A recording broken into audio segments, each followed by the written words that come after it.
Welcome to be physicsified once again. Case study based questions का चौथा हमारा session है ये।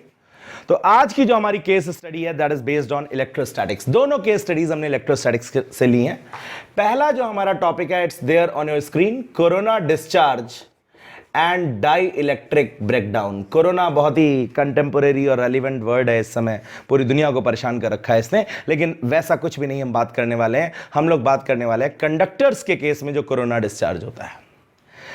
हमें पता है भाई कंडक्टर्स जो होते हैं वो पॉइंटेड नहीं बनाए जाते यार, हमेशा गोल मटोल होते हैं कंडक्टर्स, राउंडेड एंड्स होते हैं उनके, पॉइंटेड एंड्स नहीं होते। पॉइंटेड एंड्स इसलिए नहीं बनाए जाते क्योंकि अगर पॉइंटेड एंड्स होंगे कंडक्टर में तो पॉइंटेड एंड्स का एरिया कम होगा और एरिया कम होने की वजह से चार्ज डेंसिटी उनकी बहुत ज्यादा होगी और चार्ज डेंसिटी ज्यादा होने की वजह से वो आसपास बहुत ज्यादा इलेक्ट्रिक फील्ड क्रिएट करेंगे। इतनी ज्यादा इलेक्ट्रिक फील्ड कि वो जो इलेक्ट्रिक फील्ड है वो आसपास के एयर मॉलिक्यूल्स को आयोनाइज कर देगी, उनके इलेक्ट्रॉन को बाहर खींच लेगी। मतलब ये जो चार्ज तुम देते जा रहे हो ये साइमल्टेनियसली डिस्चार्ज होना शुरू कर देगा, लीकेज होना शुरू कर देगा, and this phenomena is known as corona discharge. इस फिनोमेना को क्या कहते हैं? Corona discharge. और ये जो एयर मॉलिक्यूल्स ब्रेक होने लगते हैं, एयर इज अ डाइलेक्ट्रिक इसे कहते हैं डाइलेक्ट्रिक ब्रेकडाउन। तो पैराग्राफ तुमने पढ़ लिया होगा, नहीं पढ़ा है तो स्क्रीन पॉज करके पढ़ लो। We will start with the questions. पहला क्वेश्चन है, polarisation of a dielectric is defined as. Polarisation तुम्हें पता है डाइलेक्ट्रिक का क्या होता है, एक नॉन पोलर को पोलर में बदल देते हैं। जिसका डायपोल मोमेंट जीरो होता है उसमें डायपोल मोमेंट इंड्यूस कर देते हैं। तो पोलराइजेशन इज डिफाइंड एज, तो मैंने हिंट दे दिया, इसका चौथा ऑप्शन करेक्ट होगा। Polarisation is defined as the net dipole moment induced per unit volume. क्योंकि जो नॉन पोलर था जिसका डायपोल मोमेंट जीरो था उसमें डायपोल मोमेंट हम इंड्यूस कर देते हैं। इसी फिनोमेना को हम कहते हैं polarization by placing it in the electric field. दूसरा क्वेश्चन देखो भैया, दूसरा क्वेश्चन है electric field at the surface of a conductor having surface charge density sigma is. मतलब अगर किसी कंडक्टर की सरफेस पर सरफेस चार्ज डेंसिटी सिग्मा है तो इलेक्ट्रिक फील्ड होती है उसकी सरफेस पे E is equal to sigma upon epsilon naught. तो ऑप्शन बी इज करेक्ट। उसके बाद तीसरा क्वेश्चन देखो, तीसरा क्वेश्चन क्या है? तीसरा क्वेश्चन है dielectric strength represents which of the following physical quantities? Maximum electric potential, maximum electric field, minimum electric field, minimum electric potential. तो भैया मैंने बताया था कि एयर मॉलिक्यूल का ब्रेकडाउन हो रहा है, यह कहलाता है डाइलेक्ट्रिक ब्रेकडाउन। क्यों हो रहा है? इलेक्ट्रिक फील्ड की वजह से हो रहा है। चार्ज तुमने दिया, पॉइंटेड एंड्स हैं, डेंसिटी ज्यादा है, इलेक्ट्रिक फील्ड ज्यादा है, तो ज्यादा इलेक्ट्रिक फील्ड की वजह से इलेक्ट्रिक फील्ड जब अपनी मैक्सिमम वैल्यू पर पहुंच गई उसने एयर मॉलिक्यूल को पकड़ के आयोनाइज करना शुरू कर दिया, टूट गया बेचारा। तो तुम्हें अंदाजा लग गया होगा डाइलेक्ट्रिक स्ट्रेंथ कहलाती है maximum electric field. Maximum electric field जो है टॉलरेट कर सकता है विदाउट ब्रेकडाउन। तो कौन सा ऑप्शन सही होगा? ऑप्शन सही होगा बी। अब ये देखो जो चौथा क्वेश्चन मैंने लिया है एनसीईआरटी का, बहुत इंपॉर्टेंट न्यूमेरिकल है, पढ़ लो इसको। A parallel plate capacitor is to be designed with a voltage rating of 1 kilovolt using a material of dielectric constant 3 and dielectric strength अभी बात हुई, maximum electric field 10⁶ volt per metre. What should be the spacing between the capacitor plates? Capacitor plates के बीच में कितनी spacing होनी चाहिए कि वो इन पैरामीटर्स को सेटिस्फाई कर सके? तो भैया तुम्हें पता है E बराबर क्या होता है? V upon D। तो D बराबर क्या हो जाएगा? D बराबर हो जाएगा V अपॉन E। V दे रखा है 1 किलोवोल्ट मतलब 10⁻³ और इलेक्ट्रिक फील्ड है 10⁻⁶। तो भैया ये कैंसिल हो जाएगा और ये आ जाएगा 10⁻³ मीटर। तो कौन सा ऑप्शन सही होगा? ऑप्शन सही हो जाएगा बी। अब भैया देखो फिफ्थ क्वेश्चन। फिफ्थ क्वेश्चन में कह रहा है in question number 4 what minimum area of the plates will be required to have a capacitance of 50 picofarad. मतलब अगर हम 50 पिकोफैरड का कैपेसिटर बनाना चाहते हैं, पिको मतलब 10⁻⁻12 फैरड का कैपेसिटर बनाना चाहते हैं, यही विद सेम पैरामीटर्स, तो उसमें मिनिमम जो प्लेट्स का एरिया चाहिए होगा वो कितना चाहिए होगा? तो भैया तुम्हें पता है कैपेसिटेंस का फॉर्मूला क्या होता है, C = K ε0 A/d। तो ये क्या हो जाएगा भैया, A चाहिए तो A बराबर हो जाएगा, क्रॉस मल्टीप्लाई कर लो, C × D/K ε0।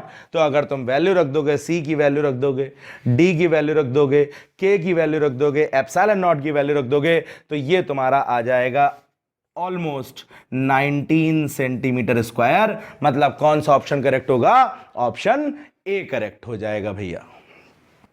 दूसरी केस स्टडी है हमारी कॉम्बिनेशन ऑफ कैपेसिटर्स के ऊपर।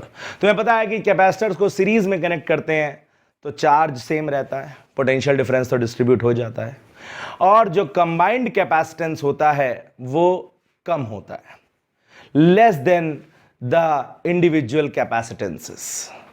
मतलब अगर सीरीज में जोड़ेंगे तो इंडिविजुअल जो हमें इक्विवेलेंट कैपेसिटेंस मिलेगा वो सबसे कम वाले से भी कम होगा, और अगर पैरेलल में जोड़ेंगे तो पोटेंशियल सेम होगा, चार्ज डिस्ट्रीब्यूट हो जाएगा, और जो हमें कैपेसिटेंस मिलेगा वो सबसे ज्यादा वाले से ज्यादा होगा। मतलब सीरीज में जो फॉर्मूला लगता है कैपेसिटर्स में वो लगता है 1/C = 1/C1 + 1/C2 + 1/C3, और पैरेलल में जो फॉर्मूला लगता है वो C1 + C2 + C3 लगता है भैया। तो क्वेश्चंस पिकअप करते हैं। पहला क्वेश्चन देखो भैया तुम्हारी स्क्रीन पे, if n capacitors of equal capacitance C are connected in parallel then what will be the equivalent capacitance. अगर पैरेलल में जोड़ देंगे C + C + C n times तो जो इक्विवेलेंट कैपेसिटेंस हो जाएगा वो कितना हो जाएगा?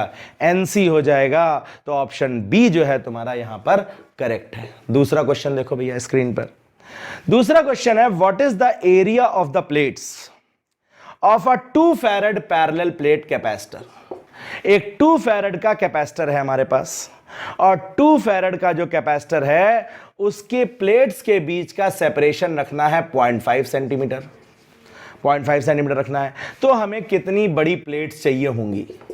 ये क्वेश्चन ये रियलाइज कराने के लिए दिया गया है कि ये फैरड जो है वो कितनी बड़ी यूनिट होती है। तो भैया देखो फॉर्मूला हमें पता है, C = ε0 A/d। C दे रखा है, D दे रखा है, तो हम A नहीं निकाल पाएंगे क्या? A निकालोगे C × D/ε0, D को मीटर में चेंज कर लोगे तो ये हमारा आएगा लगभग 1130 किलोमीटर स्क्वायर। इतना ज्यादा एरिया आएगा, ये इतना ज्यादा एरिया आएगा। तो this question is given to make you realize that capacitance is such a high unit of, such a big unit of capacitance. टू जो फैरड है, farad is such a big unit of capacitance. और देखो भैया तीसरा question देखो, तीसरा question जरा बढ़िया क्वेश्चन है, थोड़ा स्क्रीन पॉज करके पढ़ लो इसको। ये एनसीईआरटी में भी दिया हुआ है क्वेश्चन, और जेईई मेंस में भी आ चुका है 2 बार। क्वेश्चन क्या है कि एक टेक्नीशियन है हमारे, उनके पास, बेचारों के पास 1 माइक्रोफैरड के बहुत सारे कैपेसिटर हैं, लेकिन उन्हें चाहिए 2 माइक्रोफैरड इक्विवेलेंट कैपेसिटेंस, और वो 2 माइक्रोफैरड कैपेसिटेंस जो चाहिए वो कैपेसिटेंस उन्हें 1 किलोवोल्ट के पोटेंशियल डिफरेंस के अक्रॉस चाहिए।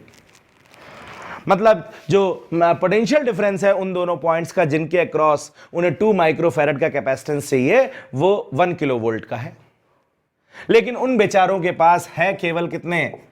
1 माइक्रोफैरड के कैपेसिटर्स हैं। और जो ये कैपेसिटर हैं उनके पास 1 माइक्रोफैरड के, उनमें से एक कैपेसिटर जो है वो मैक्सिमम जो पोटेंशियल डिफरेंस विदस्टैंड कर सकता है वो 400 वोल्ट का कर सकता है एक कैपेसिटर।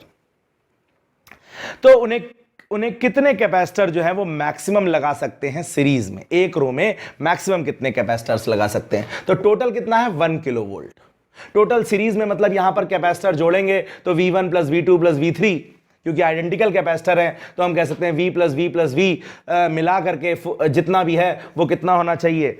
1 किलोवोल्ट होना चाहिए। मतलब टोटल कितना है? 1 किलोवोल्ट। एक कैपेसिटर कितना ले सकता है? 400 वोल्ट। तो number of capacitors that can be arranged in series in this row वो कितना होगा? टोटल पोटेंशियल मतलब 1 किलोवोल्ट, और एक कैपेसिटर कितना ले सकता है? 400, तो ये हो गया 2.5। अब भैया 2.5 कैपेसिटर तो लगाएंगे नहीं, 2 कैपेसिटर लगा दिए तो 500 हो जाएगा, 500 हो जाएगा मतलब 400 से ज्यादा हो जाएगा तो ब्रेकडाउन हो जाएगा। तो क्या करेंगे, 3 कैपेसिटर लगा देंगे।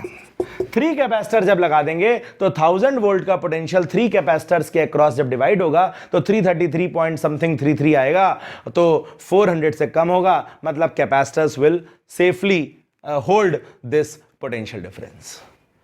तो हमने 3 कैपेसिटर मैक्सिमम लगा सकते हैं। 3 कैपेसिटर जो है हमें मिनिमम लगाने ही पड़ेंगे, 3 से जो है कम नहीं लगा सकते, क्योंकि 2 लगा दिए अगर तो 500 हो जाएगा और 500 जो है वो 400 से ज्यादा हो जाएगा, तो ब्रेकडाउन हो जाएगा।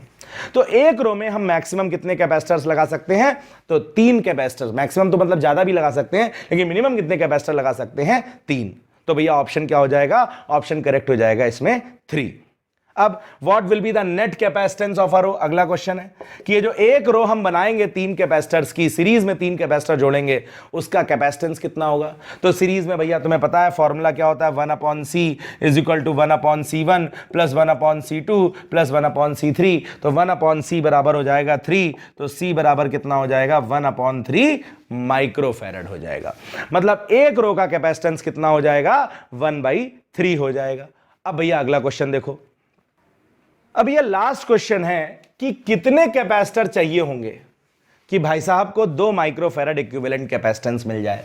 तो भैया एक रो में लगाएंगे 3 कैपेसिटर, 3 कैपेसिटर लगाएंगे, और एक रो का जो इक्विवेलेंट कैपेसिटेंस है, एक रो का इक्विवेलेंट कैपेसिटेंस वो है 1/3 माइक्रोफैरड। तो ऐसी मान लो पैरेलल में इन्हें m रोज बनानी पड़ी, तो m रोज जब बनाएंगे तो 1/3 प्लस 1/3 प्लस 1/3 पैरेलल में m टाइम्स कितना हो जाएगा, m/3, और m/3 होना चाहिए कितना, 2 माइक्रोफैरड होना चाहिए कि नहीं होना चाहिए। मतलब m बराबर कितना आ गया, 6 आ गया। तो कितनी रो बनानी पड़ेंगी, 6 रोज बनानी पड़ेंगी, और हर रो में कितने कैपेसिटर होंगे, 3 कैपेसिटर होंगे। तो टोटल कैपेसिटर कितने चाहिए होंगे, 18 कैपेसिटर चाहिए होंगे, 18 कैपेसिटर चाहिए होंगे, 3 कैपेसिटर एक रो में, और ऐसी 6 रो बनानी पड़ेंगी, तब जाके जो इक्विवेलेंट कैपेसिटेंस होगा वो 2 माइक्रोफैरड उन्हें मिल पाएगा, जो 1 किलोवोल्ट के पोटेंशियल को होल्ड कर पाएगा।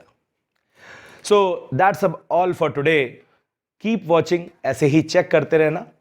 असर्शन रीजन क्वेश्चंस की सीरीज हमने बना दी है, शुरू कर दी है, केस स्टडी की शुरू कर दी है। एक और शुरू करने जा रहे हैं 1 मार्क के क्वेश्चंस की सीरीज, क्योंकि तुम्हारा जो टोटल वेटेज है बोर्ड 2021 में 1 मार्क के क्वेश्चंस का वो 22 है। 22 मार्क्स के 1 मार्क के क्वेश्चन आएंगे, which will be splitted as 10 questions of 1 mark, very short answer type questions होंगे, 4 assertion reason and 8 marks for 2 case studies। 2 case studies में 5-5 MCQ होंगे, जिसमें से 4-4 तुम्हें करने होंगे।